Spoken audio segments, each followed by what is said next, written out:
मेरी ऐसी बात है वो नहीं जोड़ लिया भाई चल बस ठंडा हो गया वहां से पता है माउंट एवरेस्ट उतरता हूँ फिर वापस यहाँ माउंट एवरेस्ट पे चढ़ा जाता हूँ दोनों में पता है क्या होता है गला सूख जाता है उधर भी ऐसे ऊपर चढ़ना पड़ता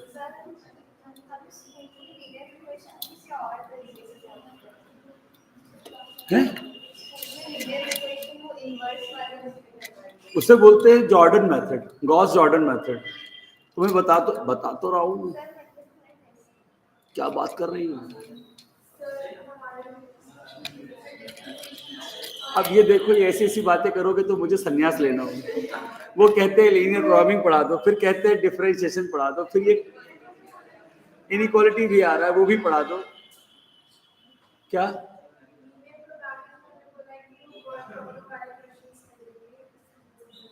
सिंपल सिंपल देंगे वर्ड प्रॉब्लम नहीं देंगे सिंपल सिंपल देंगे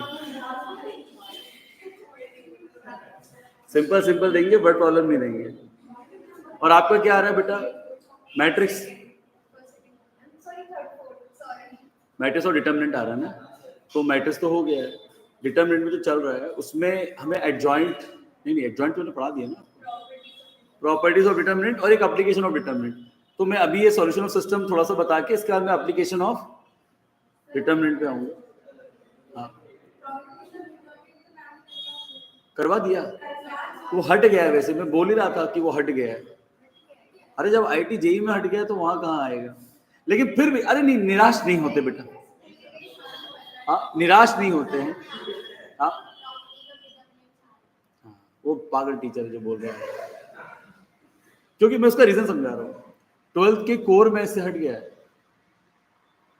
जब कोर वालों को नहीं पढ़ाया जा रहा है आप समझ रहे हैं मैं क्या बोल रहा हूँ जबकि हमारे लिए बहुत जरूरी है वो मैं जानता हूँ उसका यूज कहाँ पे है लेकिन हटा दिया और सिर्फ बोर्ड में नहीं हटाया आईआईटी जेई से भी हट गया जो सबसे बड़ा कॉम्पिटिटिव एग्जाम है हमारा वहां से भी उसको हटा दिया तो प्रॉपर्टी का इतना यूज है ही नहीं फिर भी मैं आपको प्रॉपर्टी समझा दूंगा 2-4 क्वेश्चन करके ये भी समझा दूंगा प्रॉपर्टी कैसे लगाई जाती है बट मेन फैक्ट क्या है प्रॉपर्टी वाले सवाल अब नहीं आते ये हमारे जमाने में आते थे लेकिन ठीक है बोले मतलब भिड़े के जमाने हाँ तो अब जो है वो मेन क्या है आपका पता है मेन आपका यही है system of linear equation system application of determinant और गॉस जॉर्डन जो मेन है तो जिन्होंने कहा ना कि यही इक्वेशन को सॉल्व करना उन्हें मैट्रिक्स से सिखाया यहां से कंफर्म में क्वेश्चन आएगा गॉस जॉर्डन इतनी इंपॉर्टेंट है सब्जेक्टिव एग्जाम में इतनी इंपॉर्टेंट है कि वो हमेशा आती है उसमें इनवर्स के थ्रू हम लोग इसी इक्वेशन को सॉल्व करना सीखेंगे पर प्रॉपर्टी में बताऊंगा मुंह छोटा मत करो ठीक है बताऊंगा पर उसमें हम पहले से बोल रहा हूँ ज्यादा मेहनत मत करना कोशिश करना कि आप ऊपर से पढ़ के कुछ क्वेश्चन लगा लो इमरजेंसी के लिए कि अगर आया तो निपटना कैसे मतलब सॉल्व करना तो मैं सिखाई दूंगा प्रॉपर्टी लगाना भी सिखाई दूंगा लेकिन ज्यादा मेहनत मत करना उस डायरेक्शन में क्योंकि वहां से क्वेश्चन नहीं आएगा मैं जानता हूँ आएगा कहाँ से ये गॉस जॉर्डन से सिस्टम ऑफ लीनियर इक्वेशन से एप्लीकेशन ऑफ डिटर्मिनेंट से यहां से तो आते ही आता है को लीनियर बोल देंगे एरिया ऑफ ट्राइंगल निकालो यही सब आता है डिटर्मिनेंट हाँ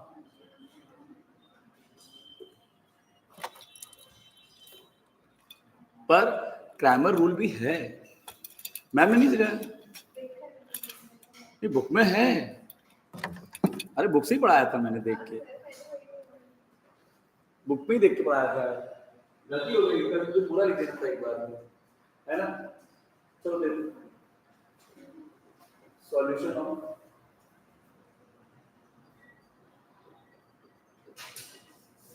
सिस्टम ऑफ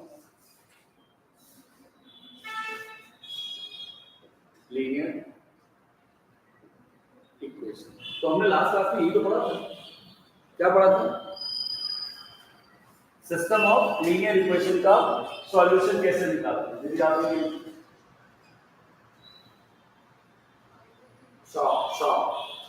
नाम तनिषा तनिषा ठीक है तनिषा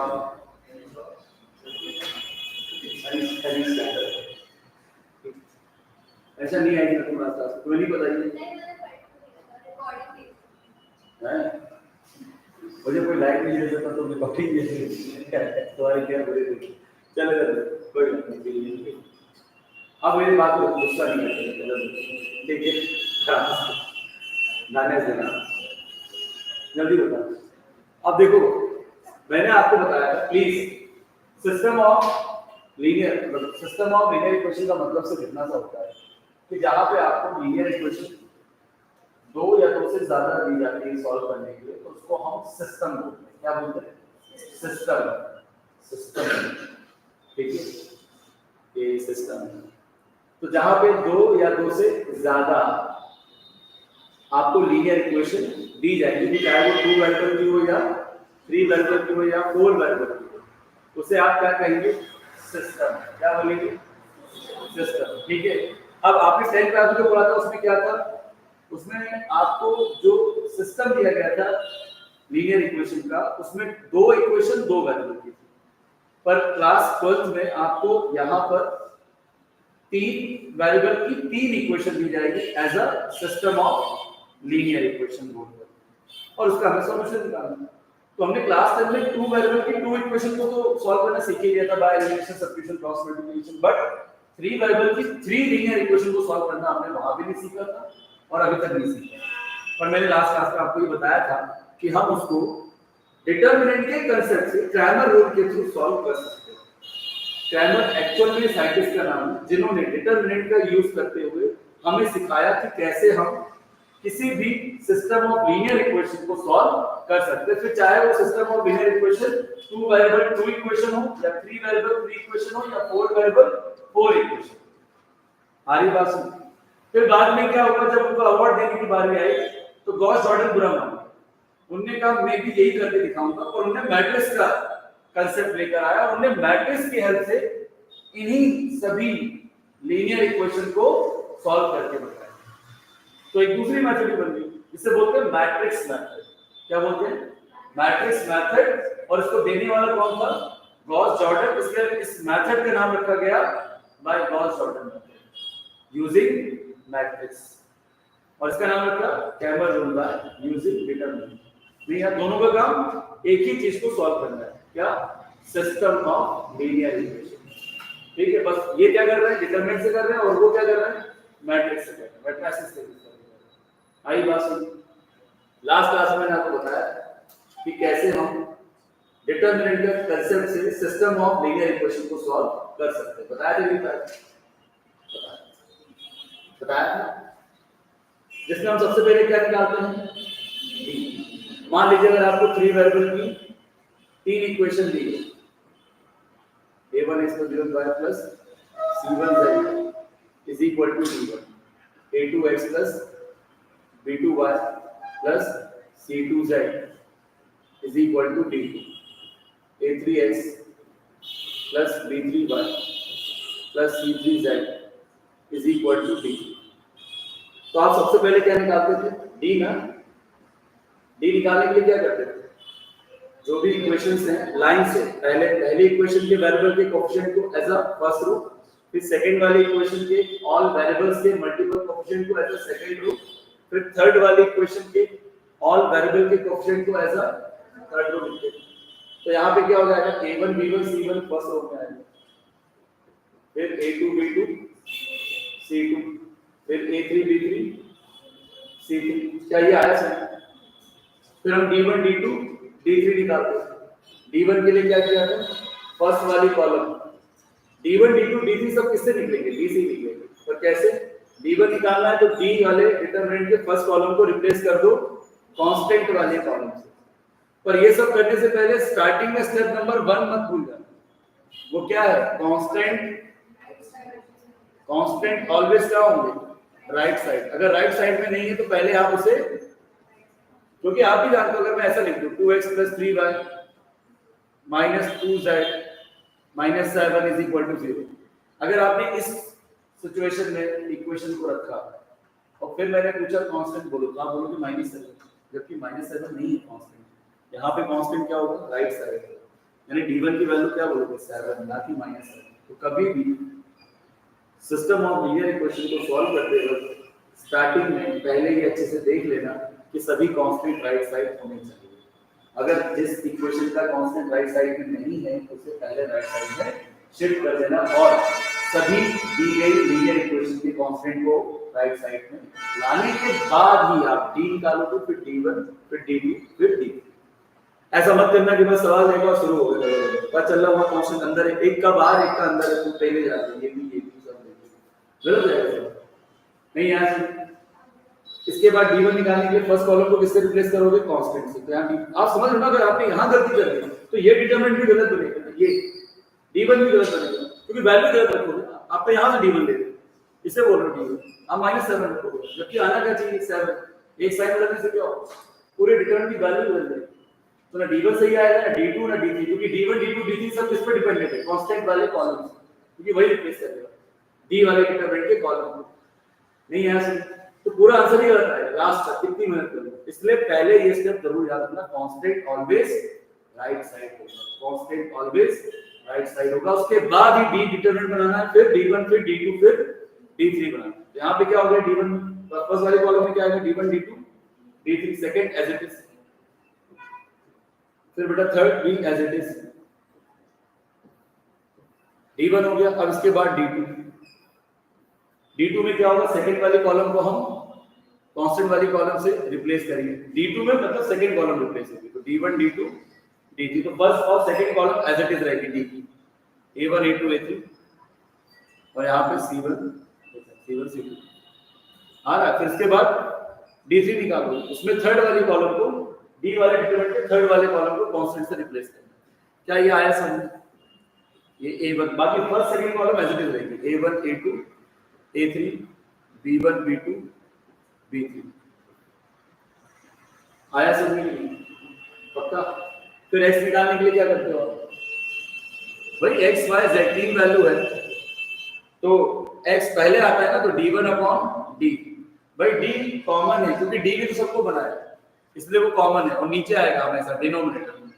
फिर यहाँ पे क्या होगा? D2/D। फिर z क्या होगा? D3/, यानी 4 डिटरमिनेंट सॉल्व करने के। ये क्लियर हो गई? अब यहाँ से ना एक बहुत मुद्दे वाली चीज समझिए, क्या है वो भी समझिए। जैसे क्लास 10th में जब आपने सिस्टम ऑफ लीनियर इक्वेशन में टू वेरिएबल की टू इक्वेशन सॉल्व करना सीखा था, जैसे आपने कहा लीनियर इक्वेशन में टू वेरिएबल, तो वहां पे आपने एक चीज नोटिस करी थी, क्या हमेशा दी हुई टू वेरिएबल दो इक्वेशन को सॉल्व करने पर सॉल्यूशन आता ही था हमेशा? मेरा सवाल नहीं आता, क्या ऐसा हुआ है कि क्या ऐसा हमेशा होता है क्या कि दो वेरिएबल के अगर मैं दो लीनियर इक्वेशन सॉल्व करने के लिए तो हमेशा आंसर आएगा, हमेशा सॉल्यूशन आएगा? क्या ऐसा फिक्स है? नहीं, कभी कभी नो सॉल्यूशन भी मिलता है और कभी कभी तो इनफाइनाइट सॉल्यूशन भी मिलता है, यानी कि सॉल्यूशन के नेचर अलग अलग है। जब हमने टू वेरिएबल की two equation linear equation of system में पढ़ा था, तो वहां पर हमने देखा कि सॉल्यूशन अलग अलग भी आता है, कभी यूनिक तो कभी इनफिनाइट तो कभी नो सॉल्यूशन। तो फिर वैसे ही यहां भी तो होगा भाई, ये कोई अलग चीज तो नहीं पढ़ा रहा हूं, ये भी क्या है? लीनियर इक्वेशन जो रिप्रेजेंट करेगी लाइन को, ये भी लीनियर इक्वेशन जो रिप्रेजेंट करेगी लाइन को, ये भी लीनियर इक्वेशन जो रिप्रेजेंट करेगी लाइन को। बस फर्क क्या है? वहां दो लाइन थी, यहाँ तीन लाइन, तीसरा बैलेंस दिया नहीं यहाँ से। तो क्या ऑलवेज ऐसा हो सकता है कि मैं आपको जब थ्री वेरिएबल की तीन इक्वेशन सॉल्व करने के लिए दूं तो आपका आंसर आ ही जाएगा यूनिक? ऐसा भी तो सकता है कभी आपका आंसर ना, यानी नो सॉल्यूशन हो गया, ये कभी ऐसा भी तो सकता है इनफिनिट सॉल्यूशन आ रहा है। तो आपको कैसे पता चलेगा कि कब हमें गिवन थ्री वेरिएबल की थ्री लीनियर इक्वेशन अपना सॉल्यूशन यूनिक देगी या इनफिनाइट देगी या नो सॉल्यूशन देगी, या आपको कैसे पता चलेगा? 10th क्लास में तो हमने वो पढ़ा था, a1/a2 is not equal to b1/b2 unique solution, a1/a2 is equal to b1/b2 is not equal to c1/c2 no solution, a1/a2 is equal to b1/b2 is equal to c1/c2 क्या हो गया? Infinite solution coincide करते हैं lines. हां, पर यहाँ पे क्या है? यहाँ पे कैसे पता चलेगा? उसके लिए अब मैं जो बता रहा हूँ उसको बड़े ध्यान से सुनना है ना। इसके बाद बताऊंगा कंसिस्टेंट और इनकंसिस्टेंट का मीनिंग क्या है, ट्रिवियल और नॉन ट्रिवियल सॉल्यूशन किसे कहते हैं, है ना। टॉपिक क्लोज हो जाएगा, ठीक है। पूरी बात पढ़ने के बाद तो आप कहोगे कि आपको सब कुछ समझ में आ गया। भाई सॉल्यूशन का नेचर पूछते हो, कई बार तो सॉल्यूशन नहीं पूछते, सिर्फ क्या पूछते हैं मालूम, आपको बस इतना बताया कि सॉल्यूशन का नेचर क्या है, फिर ऐसे बस दे देंगे और बोल देंगे कि what is the nature of the given system of linear equation, क्या है इसके सॉल्यूशन का नेचर। तो फिर आप कैसे बताओगे, आप सॉल्व कर लेंगे, आंसर नहीं आएगा तो क्या बोलोगे, और ऐसे नो सॉल्यूशन, पर चला आ रहा था फिर भी नहीं आ रहा सॉल्यूशन, हमारा तो वैसे ही नहीं आता सॉल्यूशन। चलो देखो यहाँ पे समझ में आया बहुत ध्यान से।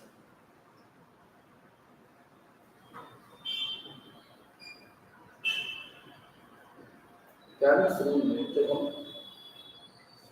क्या करते हैं, सिस्टम ऑफ लीनियर इक्वेशन को सॉल्व करते हैं, तो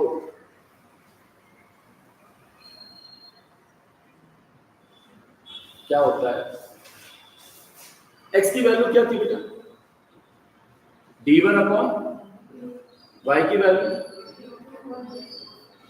z की वैल्यू। अब बड़े ध्यान से समझना बेटा, आपने एक चीज नोटिस करी, x की वैल्यू निकालना है तो हम d पर डिपेंड है, y की निकालना तो भी हम d पर डिपेंड है, z में भी d पर डिपेंड। अब बोल रहे चित्र को ऊपर वाला नहीं दिख रहा है क्या, ठीक है भाई, x में सिर्फ d1 आ रहा है, d2 d3 का कोई रोल नहीं, y में सिर्फ d2 आ रहा है, मतलब d1 d2 d3 सेपरेट है, वो x y z के लिए, पर d कैसा सबके लिए कॉमन, क्योंकि वो सबकी वैल्यू है, इसलिए d कैसा हो जाएगा, d हमारा सबसे इंपॉर्टेंट डिटरमिनेंट है इसका मतलब, क्योंकि उसके बिना तो फिर कोई सॉल्यूशन की बात सोच भी नहीं सकता, क्योंकि वो सभी वेरिएबल की वैल्यू में फॉर्मूले के अंदर आ रहा है, वो भी कहां, डिनोमिनेटर, बड़ी स्पेशल जगह है उसकी डिनोमिनेटर, ये बड़ी खतरे वाली जगह है, पता है आपको डिनोमिनेटर कितना खतरनाक है। न्यूमरेटर में कुछ भी आ जाए हम बुरा नहीं मानते, पर डिनोमिनेटर में अगर कौन आ जाए, जीरो, तो हम बुरा मान जाते हैं, क्योंकि वो नॉन डिफाइंड आरी प्लस वो नॉट डिफाइंड, तो खतरनाक। एक तो डी कॉमन भी है इसलिए इंपॉर्टेंट है, क्योंकि तीनों वैल्यू को निकालने में अपना रोल प्ले करेगा, और कहां कर रहा है, डिनोमिनेटर में, जो सबसे खतरनाक जगह है, यानी सारी किताबों किसी कलम में डाल दिया आपने डी, तभी तो जरा झुक गया और नीचे आके बैठ गए, है ना, खतरनाक जगह पे बैठा है। चलिए देखिए, समझना बहुत इंपॉर्टेंट चीज है। तो बेटा जब आप सिस्टम ऑफ लीनियर इक्वेशन को सॉल्व करेंगे तो सबसे पहले आप क्या निकालेंगे, डी, क्यों, क्योंकि तीनों वैल्यू में डी तो आएगा ही आएगा, उसके बिना क्या एक्स निकल सकता है, क्या वाई निकल सकता है, तो पहले क्या निकालेंगे जो जरूरी है वो डी है, चलो तो d1 d2 d3 भी है, पर डी मोस्ट इंपॉर्टेंट है क्योंकि डी सब में आ रहा है, तो डी हम डिटरमिनेंट वेरिएबल के कोएफिशिएंट से first row second row third row करके बना लेंगे, आ रहा है ठीक है। अब अगर मैं इस डी वाले डिटरमिनेंट को सॉल्व करता हूं तो मेरे पास इसकी जो वैल्यू आएगी वो हो सकता है जीरो हो जाए, या फिर हो सकता है कि वो जीरो ना, इसके अलावा कुछ और हो सकता है क्या, बोले क्या बोल रहे हैं, अरे अगर मैं डिटरमिनेंट को सॉल्व करता हूं तो सॉल्व करने पे इसकी वैल्यू या तो जीरो आ सकती थी या फिर जीरो नहीं आ सकती थी, इसके अलावा कुछ और आ सकता है क्या, बोले पागल नहीं, अरे नहीं समझे, जीरो ना आने का मतलब -3 आ गया तो जीरो नहीं, अरे नॉन जीरो भाई, क्या नॉन, नहीं समझे, अरे डिटरमिनेंट, अरे डी वाले डिटरमिनेंट को सॉल्व करूंगा तो उसका आंसर या तो जीरो आएगा या फिर जीरो, अब जीरो नहीं आएगा तो फिर अगर मेरे पास जीरो नहीं आएगा तो तुम पूछोगे सर फिर क्या आएगा, अरे जीरो को छोड़ के फिर भी आएगा नहीं यार चलो देखो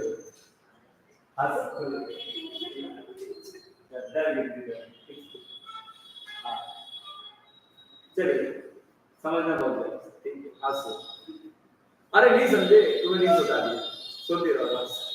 अरे मैं ये कह रहा था कि डी की वैल्यू या तो जीरो आएगी या तो जीरो नहीं आएगी। अगर जीरो नहीं आएगी तो फिर क्या आएगी? सारे वो नंबर जो नॉन जीरो, और दुनिया में जीरो एक ही होता है और बाकी सब नंबर नॉन जीरो होते हैं। समझ गए ना? अब तो समझना है। डिटरमिनेंट कुछ भी आ सकता है, या तो जीरो या तो जीरो को छोड़ दो, जितने नंबर बचे उनमें से कोई, यही पॉसिबिलिटी। और कुछ आ सकता है क्या? और कुछ नहीं है। तो जरा ध्यान से देखिए, ध्यान से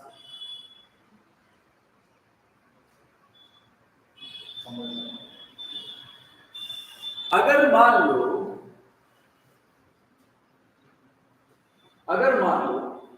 डी हमारा जीरो नहीं है, मान लो डी हमने सॉल्व किया और जीरो नहीं है, जीरो नहीं है मतलब जीरो के अलावा कुछ भी, -4 3/2 √3 कुछ भी जीरो को छोड़, तो वो क्या आएगा? नॉन जीरो, है ना? अगर ऐसा डी आ गया, ऐसी वैल्यू आ गई, तो आप क्या कहेंगे कि भाई नीचे जीरो तो नहीं आ रहा, गलत वोट दो, ठीक है? ध्यान सर, अगर तो टाइम बम जो ना पिक हो रहा है, टाइम पिक कर, बस फट जाओ इधर। अगर डी जीरो नहीं आया मतलब जीरो के अलावा कुछ भी आया, तो नीचे मतलब जीरो नहीं होगा, ना एक्स की वैल्यू में ना जेड की वैल्यू में। भाई डी है कहां, पहले तो ये बताओ। डी जो है वो डिनोमिनेटर में, और डिनोमिनेटर वाली जगह बड़ी खतरनाक होती है। क्यों? क्योंकि मैथमेटिक्स में कहा जाता है कि डिनोमिनेटर अगर जीरो हो जाए तो फिर न्यूमरेटर कुछ भी हो, वैल्यू हमेशा नॉट डिफाइंड है। मतलब मैं इसको ऐसा लिख के दिखा देता हूँ, न्यूमरेटर में कुछ भी आ जाए बट अगर डिनोमिनेटर में क्या आ जाए? एग्जैक्ट जीरो, तो हम हमेशा इस वैल्यू को क्या बोलते हैं? Not defined. ये आपने 10th क्लास में पढ़ा होगा। अरे हाँ, न्यूमरेटर कुछ भी रख दो आप, बट डिनोमिनेटर जीरो हुआ, अब तो वो वैल्यू नॉट डिफाइंड थी। यस, तो अगर मान लो डिनोमिनेटर जीरो नहीं आया, तो इसका मतलब डिनोमिनेटर में जीरो नहीं मिलेगा, कुछ भी मिल सकता है बट जीरो नहीं। और अगर नीचे जीरो नहीं है, अच्छा एक बात और है, अगर नीचे कुछ भी ले लो आप, सॉरी ऊपर आप जीरो ले लो, नीचे आप कुछ भी ले लो, मतलब नीचे जीरो नहीं है, जीरो के अलावा कुछ भी, ऊपर तो मैंने ऊपर डाला, तो ये डिफाइन होगा। इसका आंसर कितना होगा? जीरो, और जीरो तो डिफाइन होगा। तो इसका मतलब क्या होगा कि अगर नीचे जीरो नहीं आएगा, जीरो के अलावा कुछ भी आएगा, तो वैल्यू हमेशा डिफाइन होगी। और नीचे अगर जीरो आ गया तो नहीं है। नॉट डिफाइन क्या बोलता है? जब डिनोमिनेटर जीरो होता है। और डिफाइन क्या बोलता है? जब डिनोमिनेटर उल्टा होगा, जब डिनोमिनेटर जीरो नहीं होगा। भाई जब डिनोमिनेटर जीरो होगा तो क्या बन गया? Not define. तो जब डिनोमिनेटर में जीरो नहीं होगा तो फिर क्या बन जाएगा? डिफाइन। जीरो लगाया डिनोमिनेटर में, नॉट डिफाइन है। अब जीरो हटा दो और कोई और जीरो के अलावा कोई भी और नॉन जीरो नंबर रख दो डिनोमिनेटर, तो नॉट डिफाइन से एन हट जाएगा और क्या हो जाएगा? डिफाइन नहीं है। तो ये यही तो कह रहा है कि अगर डी जीरो नहीं है, नॉन जीरो आया, तो डिनोमिनेटर में भी जीरो, तो फिर डिनोमिनेटर में भी जीरो नहीं आएगा। और अगर डिनोमिनेटर में जीरो नहीं आया तो फिर ये नॉट डिफाइन नहीं बल्कि डिफाइन हो जाएगा। मतलब ये सारी वैल्यू क्या हो जाएगी इसमें? डिफाइन हो जाएगी। और अगर सारी वैल्यू डिफाइन होगी तो सॉल्यूशन कैसा होगा? यूनिक। सॉल्यूशन कैसा होगा? भाई अगर ये डिफाइन है, ये डिफाइन है, ये डिफाइन है, तो मतलब मुझे तीनों वैल्यू मिल गई ना, तो मेरे पास सॉल्यूशन आया कि नहीं आया? आया। सॉल्यूशन आया मेरे पास, नहीं आया। तो जब d जीरो के बराबर नहीं होगा तब आप पता क्या करोगे? कि हमें यूनिक सॉल्यूशन मिलता है। अरे आ रहा है कि नहीं आ रहा है? हाँ, हमें यूनिक सॉल्यूशन मिलेगा अगर d जीरो। इसको आप ऐसे याद करें, डिनोमिनेटर कहाँ होता है? नीचे। अगर नीचे से जमीन खसक जाए तो क्या बचेगा? Zero.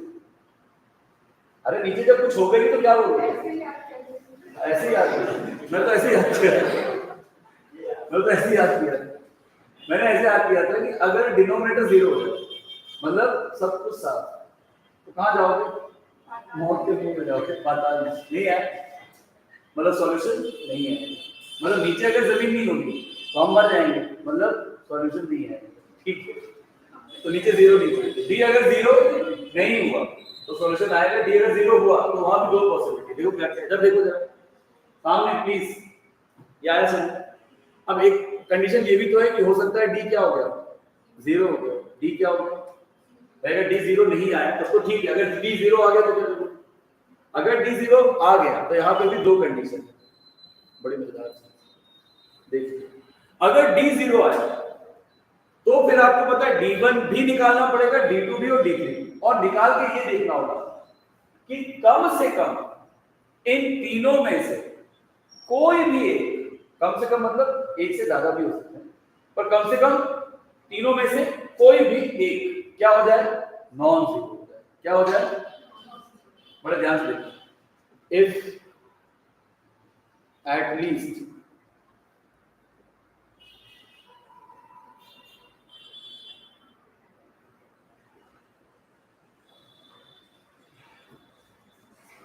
At least one of D1 और D2 और D3 क्या हो जाए? क्या हो जाए? नॉन जीरो हो जाए। अगर D जीरो आ गया, मेरी बात को ध्यान सुनना, अगर D जीरो आ गया तो आप डायरेक्टली नहीं बोल पाओगे कि सॉल्यूशन का नेचर क्या है, उसके लिए फिर आपको थोड़ा और आगे जाना पड़ेगा। D जीरो आने के बाद फिर आपको D1 निकालना पड़ेगा। अगर मान लीजिए थोड़ी देर के लिए कि आपने D1 निकाला और D1 कैसा आ गया? नॉट इक्वल टू जीरो, मतलब नॉन जीरो, मतलब कोई भी नंबर आए जीरो को छोड़, तो क्या हो जाएगा? जरा देखना क्या हो जाएगा, बड़े ध्यान देखना। ऊपर अगर मान लो D1 नॉन जीरो आया, इसका मतलब जीरो नहीं होगी इसकी वैल्यू, तो जीरो नहीं होगी तो कुछ और होगा, मान लो 2। अच्छा, इस समय D क्या है? अब मैं आपसे सवाल पूछता हूँ, जवाब देना सोच समझ। ये नॉट डिफाइन है, तो अगर x नॉट डिफाइन हो गया तो y और z मैंने डिफाइन निकाल भी लिया, तो क्या सॉल्यूशन कंप्लीट हो?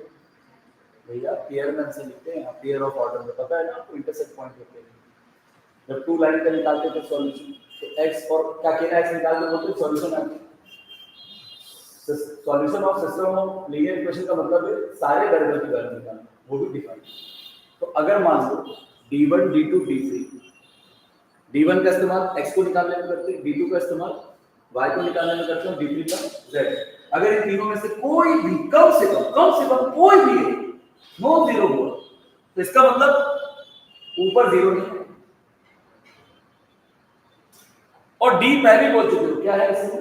जीरो, तो नीचे तो जीरो नहीं है, और ऊपर कुछ भी हो और नीचे जीरो हो तो क्या होता है? Not define. और अगर एक वैल्यू भी नॉट डिफाइन हुई तो भले दो वैल्यू डिफाइन आ गई, मतलब मान लो कि D1 और D2 जीरो ही आ गए, नहीं आया और वो डिफाइन हो रहा है, लेकिन फिर भी एक तो नॉट डिफाइन हो गया और एक भी नॉट डिफाइन है, तो क्या सॉल्यूशन कंप्लीट माना जाएगा? सॉल्यूशन यहाँ पूरा क्या होगा मालूम है? x, y, z, तीनों लाइन का इंटरसेक्ट पॉइंट होगा, तो z भी आएगा, तीनों आएंगे एक साथ, एक पेयर, एक सॉल्यूशन करके, यूनिक नहीं आया समझ। तो अगर एक भी नॉट डिफाइन हुआ तो बाकी जो डिफाइन आ भी गए, इनका मानो आंसर डिफाइन आ भी गया, ये आ गया 4, ये आ गया 3/2, तो भी क्या आंसर माना गया? सॉल्यूशन हो गया कंप्लीट? नहीं, एक तो नॉट डिफाइन हुआ, तो मैं x y z तीनों एक साथ नहीं डिफाइन कर पाया। वैसे ही यार, जैसे 2 वेरिएबल की इक्वेशन में x आ गया y नहीं आया, तो आंसर मानेंगे आपका। तो वैसे 3 वेरिएबल की 3 इक्वेशन को सॉल्व कर रहे हैं तो x y z तीनों आने चाहिए, तब मानेंगे कि सॉल्यूशन आया है इस सवाल का। नहीं आया समझ। तो जब D जीरो आ जाता है तो फिर हमें एक कदम आगे बढ़ के D1 D2 D3 भी निकालना होता है, और ऐसा जरूरी नहीं कि तीनों निकालो। मान लो आपने D1 निकाला, वो जीरो आ गया, तो इसका मतलब आप D2 निकालो। आपने D2 निकाला और वो जीरो नहीं आया, इसका मतलब D2 नॉट डिफाइन होगा, क्योंकि वो जीरो नहीं आया, नीचे जीरो। और अगर एक वेरिएबल में नॉट डिफाइन हुआ तो फिर नो सॉल्यूशन, क्योंकि कंप्लीट सॉल्यूशन आया नहीं आया समझ। या मान लो आपने D1 निकाला वो जीरो आ गया, फिर आप क्या निकालोगे? D2, मान लो वो भी जीरो आ गया, तो फिर आप क्या निकालोगे? D3। अब मान लो D3 जीरो नहीं है, इसका मतलब यहाँ पे जीरो नहीं और यहाँ पे जीरो है, ऐसा, तो क्या हो जाएगा? नॉट, तो z नॉट डिफाइन हो गया, x और y डिफाइन है, तो भी तो सिस्टम जो आपका सॉल्यूशन तभी तो वो इनकम्प्लीट है, नो सॉल्यूशन, नहीं आया समझ, नहीं आया। तो जब D जीरो होगा तो आप D1 D2 D3 निकालोगे, और अगर इन तीनों में कम से कम कोई भी एक नॉन जीरो हो गया तो आप इस केस में क्या बोलोगे? No solution. क्या आएगा? नहीं आ रहा आपके साथ। हाँ, तीनों निकालना जरूरी नहीं है, बस आपको ये तब तक निकालना जब तक नॉन जीरो वैल्यू ना आए। अगर D1 जीरो आए तो फिर D2 निकालना, D2 जीरो आए तो फिर अब D3 भी जीरो आ गया तो खेल हो जाएगा। अगली कंडीशन यहाँ है, अगली कंडीशन क्या है? अब यहाँ पे मैं क्या बोलने वाला हूँ पता है? अब यहाँ पे मैं क्या बोल रहा हूँ, ऐसा भी तो हो सकता है जब d 0 आया तो तुम गए किसकी तलाश में, d1 d2 d3, d1 निकाला वो भी 0, d2 निकाला वो भी 0, d3 निकाला, यानी यहाँ पे मैं ऐसा बोल रहा हूँ d1 is equal to d2 is equal to d3 is equal to, तीनों 0 हो गए, तीनों क्या हो गए, तीनों 0 हो गए। अब जरा सोचना ठंडे दिमाग से, इधर देखो x की वैल्यू क्या थी, d1 अपॉन d, y की value d2 upon d, z की वैल्यू d3 अपॉन d। अब बताओ पहले आपने क्या बोला, पहले आपने देखा d0 आया, जैसे d0 आया तो आपने क्या करा, d1 d2 d3 की तरफ मूव किया, उसको भी निकाला तो वो तीनों भी 0 आ गए। अगर इन तीनों में से कोई एक भी नॉन 0 होगा तो मैं सीधे बोलता नो सर, पर मान लो किस्मत ही खराब, तो है ही पहले ये तीनों भी क्या आ गए, 0 आ गए, तो d भी 0, d1 d2 d3 तीनों 0। तो देखो क्या चमत्कार है, d1 0 और d भी 0, d2 0 और d भी 0, d3 0 और उस समय d भी 0। इसको थोड़ा पलटो, ये अभी ऐसा है ना, इसको उल्टा करो, ऐसा घुमा दो, ऐसा घुमा दो तो ये कैसा दिखेगा, अरे ऐसा दिखेगा ना ये, हाँ ऐसा, इसको क्या पढ़ते हो, इसको घुमा दो, ये क्या हो जाएगा, इनफाइनाइट, क्या हो जाएगा अरे आया कि नहीं है, अनिशा आया। अगर d भी 0 है, d1 d2 d3 ये तीनों भी 0, चारों 0, सब कुछ 0 0 0 0, तो आप क्या बोलोगे कि सॉल्यूशन कैसा होगा, है ना, सॉल्यूशन कैसा होगा। बट यहाँ पे एक ट्विस्ट थोड़ा सा वैसे एक बात, जो साधारण टीचर होते हैं वो यहाँ पे अपनी बात खत्म करते हैं, पर जो असाधारण टीचर होते हैं यहाँ पे क्या करते हैं, थोड़ी सी बात को बढ़ाते हैं। मैं पढ़ाऊँ कि नहीं करूँ,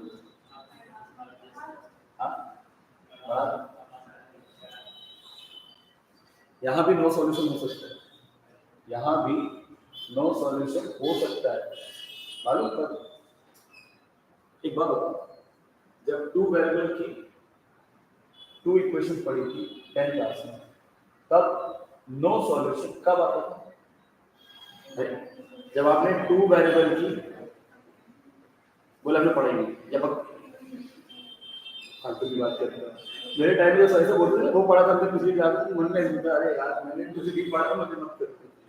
तो 2 वेरिएबल की जब हमने 2 इक्वेशन पढ़ी थी क्लास 10 में, जब हमने 2 वेरिएबल की 2 इक्वेशन पढ़ी थी क्लास 10 में, तब वहां पे नो सॉल्यूशन कब आता था, जब आप x का कोएफिशिएंट y का कोएफिशिएंट निकालते थे और वो बराबर आता था और कांस्टेंट टर्म का रेशियो नॉट इक्वल होता, तो आप इसमें क्या बोलोगे, नो सॉल्यूशन। क्या आएगा, तो ऐसे यहाँ पे भी अगर मान लीजिए आपने d निकाला वो 0 आ गया, फिर आपने d1 d2 d3 निकाला वो भी 0 आ गया, तो उसके बाद आप डायरेक्ट ये मत बोल देना कि इनफिनिट सॉल्यूशन, हम थोड़ा सा मतलब, इसके बाद आप ये चेक करना, जो 3 इक्वेशन दी हुई थी ना, 3 इक्वेशन दी हुई थी, कोई भी 2 इक्वेशन पकड़ लो, कोई भी 2 इक्वेशन मालूम है इन दोनों पर, ये किसका कोएफिशिएंट का रेशियो, x ये y ये z, इनका रेशियो लेना, इनका रेशियो निकालना आपस में, a1/a2 b1/b2 c1/c2। अगर ये तीनों रेशियो बराबर आ गए और उसके बाद कांस्टेंट वाला रेशियो, मतलब इसके इक्वल में कांस्टेंट भी होगा ना, उस वाले सेकंड वाले इक्वेशन में कांस्टेंट होगा, मालूम मैंने वो d1 d2 निकाला और ये क्या हो गया, इन तीनों रेशियो के जो बराबर आए थे उससे अनइक्वल हो गया, तो आप बोलोगे इसी केस में आप क्या बोलोगे, नो सॉल्यूशन नहीं है। तो यहाँ पे मैं ये भी लिख देता हूँ, बट ये भी लिख देता हूँ कि सॉल्यूशन क्या हो सकता है, नो सॉल्यूशन, बट इसमें कंडीशन है, इफ लाइंस आर पैरेलल। अगर लाइन कैसी होगी, और लाइन को पैरेलल कैसे चेक करते हैं,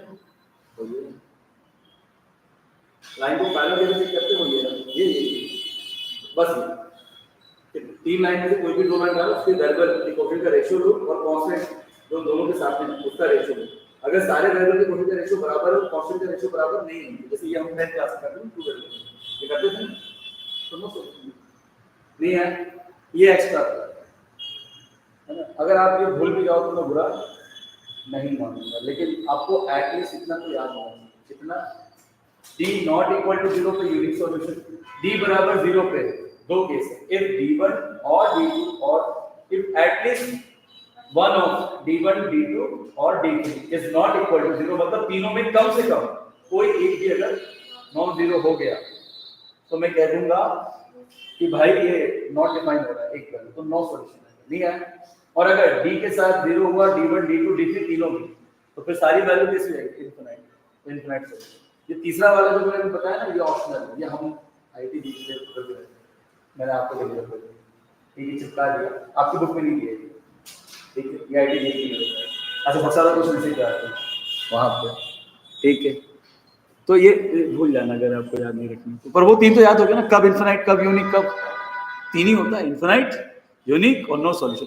नो सॉल्यूशन तब जब d बराबर 0 बट d1 d2 d3 में कम से कम कोई एक नॉन जीरो, और जब सब कुछ 0 तो इनफिनिट के पास चले जाएंगे, ऊपर भी 0 नीचे भी 0, इनफिनिट बन गया, ठीक है, नहीं आया समझ आ गया। तो एक क्वेश्चन देता हूं, मुझे फटाफट करके ये टर्म भी समझा दूं, कंसिस्टेंट और इनकंसिस्टेंट, वो भी तो जरूरी है, जल्दी से बता दें।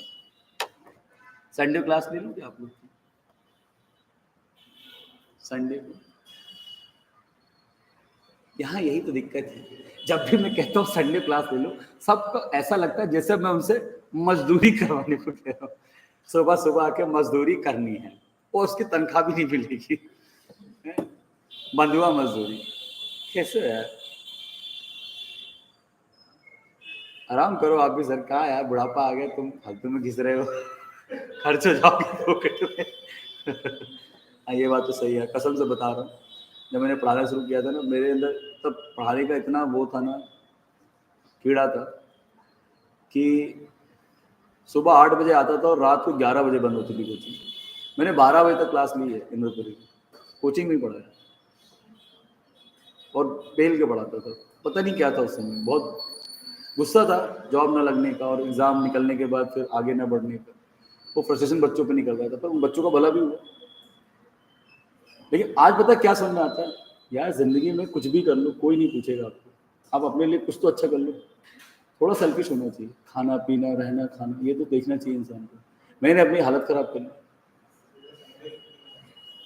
नहीं शादी के बाद सुधर गया हूँ भाई, बीवी जो है ना भाई, वो संडे को जो मैं बोलता हूँ मेरी क्लास है, तो मैं तुम्हें सच बता रहा हूँ, सामने वाले का रिएक्शन ऐसा रहता है, तो जानती हूँ, टीचर है, वो भी टीचर है, तो टीचर है तो वो जैसे जैसे मैं स्टूडेंट हूँ ना वैसा ट्रीट करती थी, कि मैं स्टूडेंट हूँ वो टीचर है, बहुत परेशान करती है। लेकिन फिर भी मैं बहुत सारे मंत्र जानता हूँ, मतलब मैं समझ गया हूँ शादी के बाद कि बीवी को कैसे, मतलब आप दुखी नहीं कर सकते, दुखी नहीं कर सकते। मेरी बीवी को जब गुस्सा आता है ना, बहुत गुस्सा हो जाती है, जब वो गुस्सा क्या है यार, छोटी छोटी बातों में गुस्सा आता है, हम लड़के लोग को फर्क नहीं पड़ता है छोटी छोटी बातों का, लड़कियों को बहुत फर्क पड़ता है।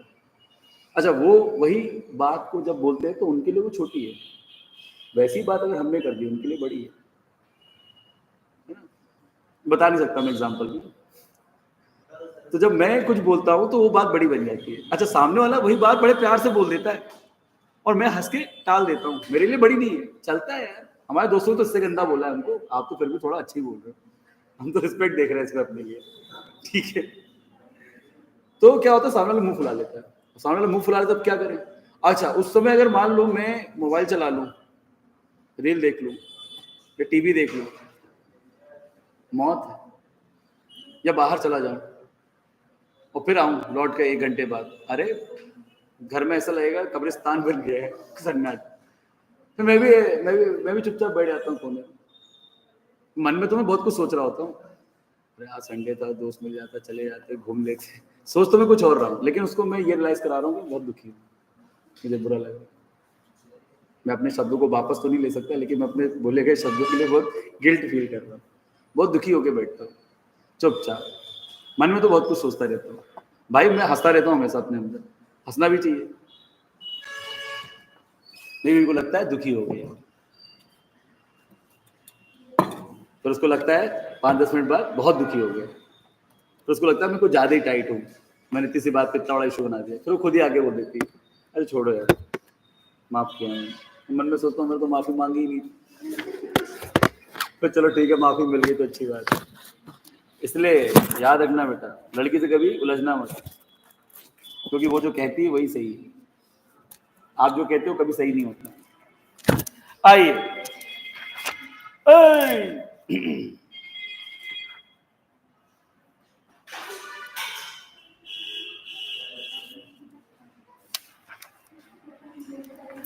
यार ये छोटा सा टर्म लिख लो यार, कंसिस्टेंट का मतलब क्या होता है वो सुन लो। जब सॉल्यूशन एग्जिस्ट करता है तो उसे हम क्या बोलते हैं? अब सॉल्यूशन एग्जिस्ट चाहे यूनिक सॉल्यूशन होकर एग्जिस्ट करे चाहे इनफिनाइट सॉल्यूशन, दोनों केस में सॉल्यूशन तो आया है। और जब जब सॉल्यूशन आता है तो हम क्या बोलते हैं कि सिस्टम जो हमें दिया गया था लीनियर इक्वेशन का वो कंसिस्टेंट है। तो कभी भी सिस्टम ऑफ लीनियर इक्वेशन का सॉल्यूशन अगर आपने कंसिस्टेंट बोला है तो इसका मतलब वहां पे सॉल्यूशन आएगा, फिर वो सॉल्यूशन यूनिक हो चाहे इनफिनाइट हो, दोनों केस के लिए हम कहेंगे सॉल्यूशन आया है, मतलब सिस्टम कंसिस्टेंट है। नहीं आया तो लिख लो भाई, ये चीज लिखो ना। मेरी बीवी ने कभी नहीं बुलाया मुझे ऐसे, मतलब मेरी बचपन से ख्वाहिश थी कि मुझे ऐसे बुलाए, तो उसने कभी नहीं बुलाया ऐसे। सुनो, हाँ यही हो गया बगल में, मैं तो डर गया यार, प्रतिमा यही थी क्या? यही थी। एक बात बताओ, ये काय के लिए इससे मारते हैं? क्या बात कर रहे हो हैं?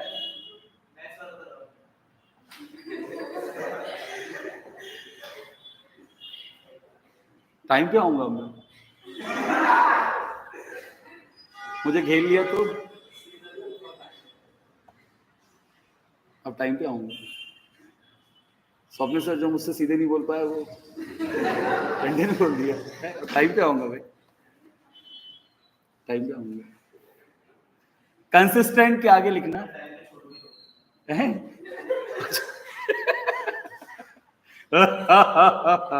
चलो पहला कंसिस्टेंट में लिखना, इसमें लिख देना बेटा सॉल्यूशन एग्जिस्ट, ब्रैकेट में लिख देना यूनिक और इनफिनाइट।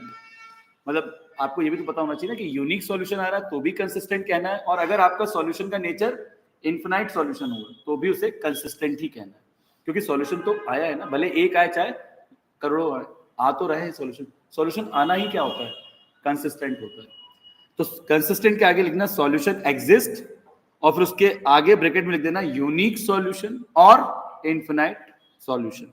नीचे सेकंड नंबर पे लिखना इनकंसिस्टेंट। इनकंसिस्टेंट का मतलब होता है जहां पे सॉल्यूशन एग्जिस्ट नहीं कर रहा है, मतलब सॉल्यूशन नहीं आ रहा है, मतलब नो सॉल्यूशन। तो इसमें लिख देना solution does not exist, solution does not exist, जहां सॉल्यूशन एग्जिस्ट नहीं करेगा, और इसमें ब्रैकेट में लिख देना नो सॉल्यूशन। कहां पे नहीं करता? जहां नो सॉल्यूशन होता है। नो सॉल्यूशन कहां होता है? ए बराबर 0 और at least A1 A2 A3 non zero, नहीं आए at least one of them, yes. तीसरा लिखना, तीसरा लिखना ट्रिवियल सॉल्यूशन, TRIVIAL। अब मेरी इंग्लिश थोड़ी तेज है, ठीक है, तो आप अपने हिसाब से प्रोनाउंशिएट कर लेना, ठीक है। क्या क्या था दीदी, बोलो जरा। कुछ तो था, ट्रिवियल बोलेंगे, क्या बोलेंगे? क्या हो, ट्रिवियल नहीं बोलेंगे इसमें, ट्रिवियल सॉल्यूशन बोलेंगे ना, ट्रिवियल यही पढ़ेंगे, TRIVAL। हाँ तो बस बोले, हाँ तो बोल ले जो बोल रहे, ट्रिवियल सॉल्यूशन बता भी दिया करो यार, मैं तो सीख जाऊंगा। इसमें लिखना ऑल वेरिएबल्स, अरे वेजिटेबल नहीं variables, all variables is equal to 0 और आगे लिख देना वो क्या होता है, वो आई ई होता है ना, उसे क्या बोलते हैं, that is x is equal to 0 comma y is equal to 0 and z is, अरे that is x is equal to 0 comma y is equal to 0। अरे दीदी तुम परेशान हो।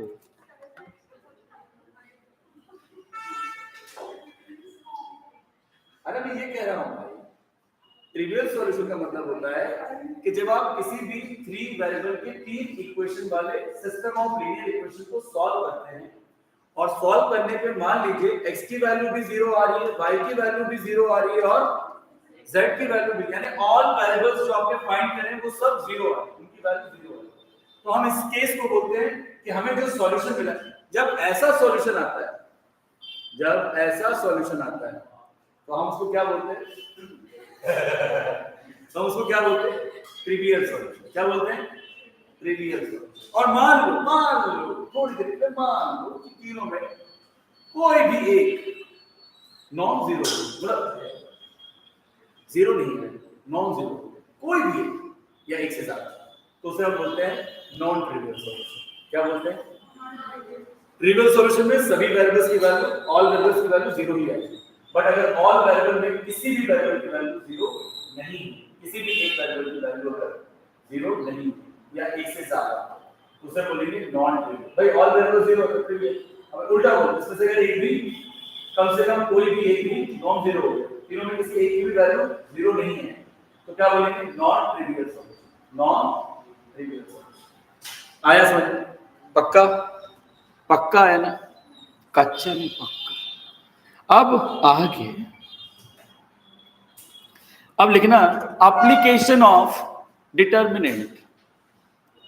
एप्लीकेशन ऑफ डिटर्मिनेंट, डिटर्मिनेंट का यूज क्या है, तो मैं भी सोच रहा था, बहुत यूज है वैसे तो। हाँ,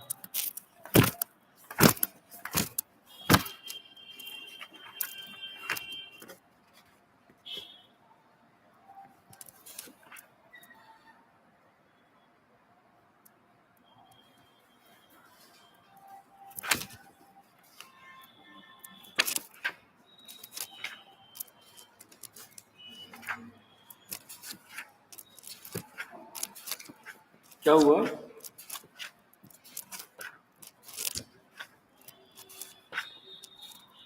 हाँ लिखना उसमें पहला एरिया ऑफ ट्राइंगल।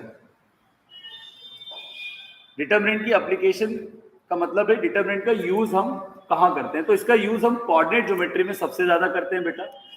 और कोऑर्डिनेट ज्योमेट्री में हम इसका यूज कहां कहां करते हैं, पहला एरिया ऑफ ट्राइंगल निकालने में, दूसरा पॉइंट को कोलिनियर प्रूव करने में, to check collinearity of given 3 points, 3 point के कोलिनियरिटी को चेक करने में भी हम डिटरमिनेंट का ही कंसेप्ट लगाते हैं।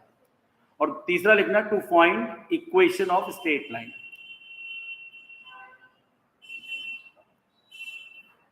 पहला लिखना एरिया ऑफ ट्रायंगल, दूसरा लिखना to check collinearity of the given 3 points. अगर 3 पॉइंट दिए गए हैं आपको तो आप ये चेक कर सकते हैं कि वो तीनों पॉइंट कोलिनियर है या नहीं इस डिटरमिनेंट के थ्रू। और तीसरा लिखना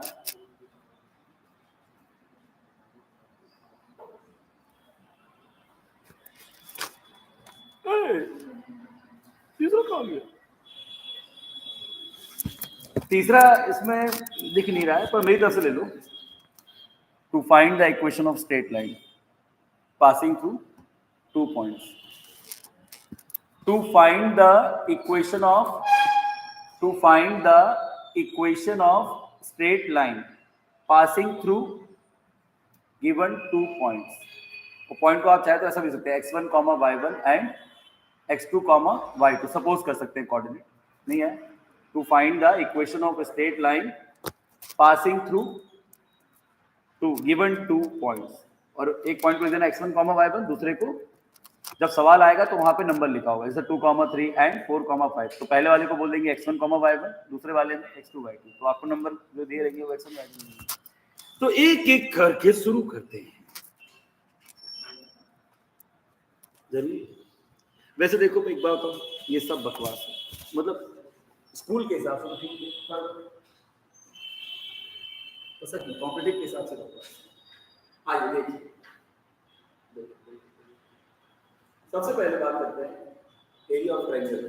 ठीक है, बड़े ध्यान से देखना, एरिया ऑफ ट्रायंगल होगा क्या बेटा, आपको क्वेश्चन दिया जाएगा जिसमें आपको ट्रायंगल के 3 वर्टेक्स, मान लेते हैं कि ट्रायंगल है जिसके 3 वर्टेक्स है ए बी सी। आपको जब क्वेश्चन दिया जाएगा तो आपको क्वेश्चन में ये बोलकर 3 पॉइंट गिवन करेंगे कि वो तीनों एक ट्रायंगल के क्या वर्टाइसेस है, या वो तीनों पॉइंट मिलकर आपस में एक ट्रायंगल बना है। ऐसा बोल के वो आपको 3 पॉइंट गिवन करेंगे एज अ कोऑर्डिनेट। नहीं है 3 पॉइंट के कोऑर्डिनेट ये गिवन करेंगे बोलकर कि वो तीनों पॉइंट वर्टेक्स ऑफ ट्रायंगल है। सारी बात तो हम मान लेते हैं कि उसमें हमें जो एक पॉइंट दिया होगा ट्रायंगल का वर्टेक्स बोलकर वो है x1, y1, दूसरा जो गिवन किया होगा वो है x2, y2, तीसरा जो गिवन किया होगा उस पॉइंट के कोऑर्डिनेट को मैं सपोज कर रहा हूं x3, y3, x3, मतलब जो सवाल आएगा बेटा तो यहाँ नंबर होगा, मतलब ऐसा सवाल होगा कि if the vertices of the triangle 2, 3, तो 2 क्या हो गया x, 3 क्या हो गया y1, 4, 5, तो x2 क्या हो गया 4, y2 क्या हो गया 5। एक बोल देंगे -3, 2 नहीं है ऐसा, तो ऐसे आपको सपोज करना होगा। पहले पॉइंट को आप x1, y1 नंबर पढ़ेंगे, दूसरे को x2, y2 सपोज करेंगे, तीसरे को x3, y3 लिखेंगे। आया कि नहीं? फिर आप सीधे जंप करके यहाँ जाइए और लिखिए कि भाई एरिया ऑफ ट्रायंगल एबीसी का फॉर्मूला होता है, वो भी डिटरमिनेंट के कंसेप्ट है। क्या होता है फॉर्मूला? अब एरिया निकाल रहे हो, हाफ तो आएगा, तो हाफ इनटू फिर यहाँ डिटरमिनेंट आएगा 3 क्रॉस 3 ऑर्डर। और इसमें क्या होगा, फर्स्ट रो में हमेशा पहला पॉइंट, जो पहला वर्टेक्स गिवन होगा ना उससे मन में क्या पड़ना है, क्योंकि सीक्वेंस तो आपको पता ही नहीं कि वर्टेक्स में कौन ए कौन बी है कौन सी है, तो इसमें एक अल्टरनेट लेके चलते हैं। क्या है वो अल्टरनेट? पहला पॉइंट जो भी देगा as a vertex of triangle बोल के वो x1, y1 मानना है हमेशा। उसके बाद जो दूसरा वर्टेक्स गिवन होगा उससे हमेशा x2, y2 मानना है, और तीसरे वाले को हमेशा x3, y3 मानना है। नहीं आया समझ? तो पहले आएगा x1, y1, फिर 1 यहाँ, फिर यहाँ पे x2, y2, फिर 1, फिर x3, y3, फिर 1। यानी कि पहले पॉइंट को आप यहाँ रख दोगे x1, y1 बोल के पहले पॉइंट की कोऑर्डिनेट, और ये 1, 1 तो फिक्स है, ये सब में आएगा। फिर दूसरा जो पॉइंट गिवन होगा एज अ वर्टेक्स ट्रायंगल का उसे x2, y2 बोल के यहाँ रख दोगे। जो तीसरा वर्टेक्स गिवन होगा ट्रायंगल का उसे x3, y3 बोल के x3, y3 की जगह रख दोगे। अब यहाँ से क्या करना है बेटा, ये 3 क्रॉस 3 का डिटरमिनेंट, इसको ओपन कर देना किसी भी एक रो या कॉलम के थ्रू, तो इसका आंसर आ जाएगा। उसको किससे मल्टीप्लाई कर देना, हाफ से। पर एक बात याद रखना, ये पूरा फॉर्मूला किसके अंदर है मालूम है? मॉड के अंदर है, जो आपको दिखाई नहीं दे रहा ना मुझे दिखाई दे रहा। मॉड क्यों लगाते हैं मालूम है ना? एरिया कभी नेगेटिव नहीं होता। तो कभी अगर मान लो इसको सॉल्व किया आपने और सॉल्व करने पे आपका आंसर कैसा आ गया, नेगेटिव, तो आप भी जानते हो मैं भी जानता हूं आप किसकी वैल्यू निकाल रहे हैं, आप ट्रायंगल के एरिया की। और एरिया कैसे नेगेटिव मेजर हो सकता है? तो फिर जो नेगेटिव वैल्यू आएगी ना उसको आप मॉड लेके क्या लिखो, पॉजिटिव। जैसे एग्जांपल के मान लो आपने इतना पूरा सॉल्व किया, आपका आंसर आया -3/2, तो क्या -3/2 आप लिख के चले आओगे? नहीं ना, क्योंकि एरिया है ये जो आपने निकाला, ये एरिया कभी नेगेटिव मेजर नहीं होता। इसलिए आप क्या करोगे, इसका मतलब ये नहीं कि आपका आंसर गलत होगा, इसका मतलब ये है, देखो ये नेगेटिव क्यों होता है, ये भी समझाऊंगा। उसने जो आपको 3 वर्टेक्स दिए हैं उसमें आपको कैसे पता था कि पहला वाला वर्टेक्स x1, y1 नहीं होगा, x2, y2 हो सकता है, मतलब वो b वर्टेक्स भी तो हो सकता है। नहीं समझा भाई? मैंने पहला पॉइंट दिया 2, 3, फिर दूसरा दिया 4, 0, फिर दिया 6, मालूम माइनस। अब तुम ये कैसे कह सकते हो कि ये और ये बी और ये सी हो सकता है, ये ए हो, ये बी हो, ये सी। ये आप पता कब बोल सकते हैं? जब ग्राफ पेपर में आके वर्टेक्स प्लॉट करते फिर ट्रायंगल बनाते, तो आपको पता चलता कि पहला पॉइंट कौन है, उसके बाद वाला पॉइंट कौन है, उसके बाद वाला point, sequence of order in points का आपको नहीं पता। इसलिए आपने क्या करा, कोई भी पॉइंट कहीं भी रखो, जिसकी वजह से कभी कभी क्या होता है, अगर सही रखा है तो प्लस में आएगा, गलत रखा है तो माइनस में आएगा, तो उससे कोई फर्क नहीं पड़ता।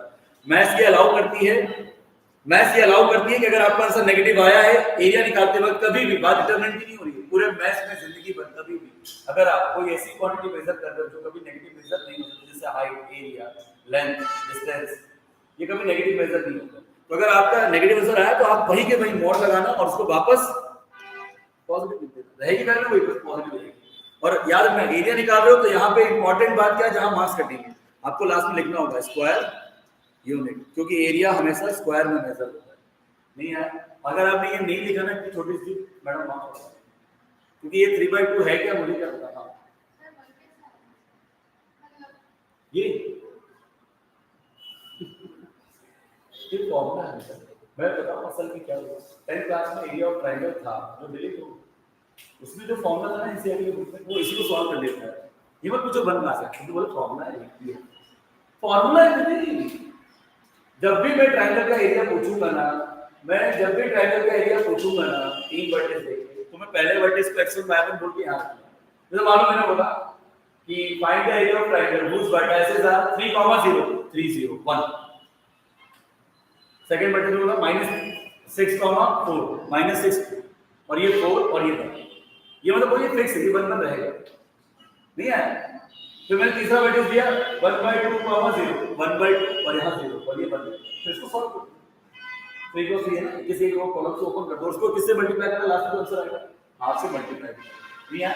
अगर आंसर नेगेटिव आए तो मोड ले लेना और वही चीज पॉजिटिव लिख देना और लास्ट में स्क्वायर में जरूर, नहीं है।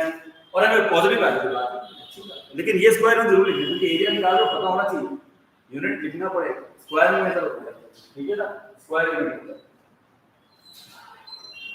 आ रहा कि नहीं आ रहा, खुश रहते तुम लोग है, दे दिया करो तो एक्स्ट्रा है, पैसे और बोलो करो पापा 10 रुपए पहले है, एक गजब नहीं आएगा समझ में, अरे दे दे, रुको 2 मिनट दे दीजिए बस, 2 मिनट की बात है बस, 2 मिनट रुक चाहिए, कल लेने दीजिए। कहाँ गया, अरे यार गरीबी माँ का गीला, अभी तो था, हाँ ये रहा, देखो जब जल्दी होती तभी घूमते सब, देखो -3, 5, फिर 3, -6, फिर 7, 2, 3 वर्टेक्स दिए हैं, बोला ट्रायंगल का एरिया निकालो, ठीक है। तो ये हो गया x1 y1, ये हो गया x2 y2 और ये हो गया x3, तो फटाफट -3, 5 वही x1 y1, फिर 1, फिर x2 y2, तो 3, -6, फिर ये 1, फिर 7, 2, 1 आ रहा है। अब इसमें हाफ को मल्टीप्लाई करेंगे, इसको सॉल्व कर ही लोगे, ओपन करके लिख कर पाओगे, कर लेंगे। अच्छा मेरी तरफ से फॉर्मूला और है, ये बकवास है। अच्छा 3 सॉल्व करने में दिक्कत जाती है, किसी को जाती है क्या, उनको जाती है, फिर 2 में ले लो,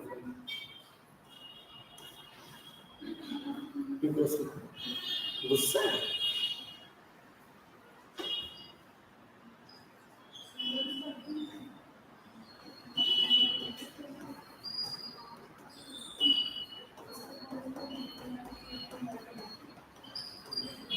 पर ये आपने अगर स्कूल में लगाया तो आपसे पूछेगा टीचर कैसे, एनसीईआरटी में लिखा नहीं, ये तो मेरा है, ठीक है। ये 2 क्रॉस 2, अब इसमें देखो क्या होगा, इसमें ये -3, फिर 3 -7, इधर 5 अरे ऐसे देखो, ऐसे देखो, दिस माइनस दिस पहला एलिमेंट फर्स्ट रो, फिर दिस माइनस दिस दूसरा एलिमेंट फर्स्ट रो, फिर सेकंड रो में दिस माइनस, अरे ये नहीं y पर है, दिस माइनस दिस, फिर दूसरा एलिमेंट दिस माइनस दिस, और लास्ट का मल्टीप्लाई, सेम आंसर आएगा। तुम इसको उससे सॉल्व करके देखना, आंसर सेम नहीं आएगा, मैं अगली क्लास में बताऊंगा, ठीक है। पर ये एक बार मैंने पूछ लेता हूं, मैंने कुछ नहीं किया, मालूम है कि इसको मैंने सॉल्व किया और इससे ये निकल गया, नहीं आया, तो ये इतना बड़ा फॉर्मूला था, इतना छोटा बन गया, मैंने कुछ चमत्कार नहीं किया, इसको सॉल्व करके ये निकाला। तो एक बार मैम से पूछना, मैम ये लगा सकते हैं क्या? अरे मैम बोली कहाँ से आया? तो बोला अगले दिन बताऊंगा सर से पूछ के। ठीक है, बोल देना अगले दिन बताऊंगी सर से पूछ के, ठीक है? मतलब बोल देना मैं पूरा सपना नहीं देखा था, अधूरा सपना देखा था।